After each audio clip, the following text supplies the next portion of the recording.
ఎప్పుడైనా చింత చిగురుతోటి పప్పుని ట్రై చేస్తారా? ట్రై చేయకపోతే ఇలా ఒకసారి ట్రై చేయండి. చింత చిగురుని నీట్‌గా కడిగి ఒక సైడ్‌కి పెట్టుకోండి.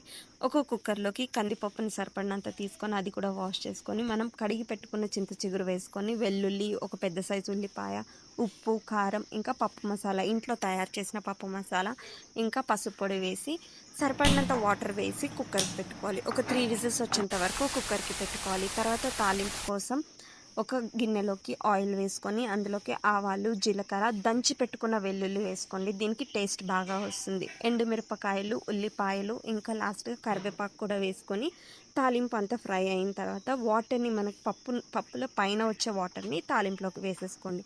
ఇప్పుడు ఆ పప్పుని పప్పు గుత్తితోటి కొంచెం మెత్తగా అయ్యేంత వరకు బాగా తిప్పుకోండి. అంతే, మనకి పప్పు రెడీ అయినట్టే. ముద్దలోకి ఈ పప్పు చాలా టేస్ట్‌గా ఉంటుంది. ఎవరైనా ట్రై చేసినట్టుంటే నాకు కామెంట్ చేయండి. నచ్చితే లైక్ చేయండి.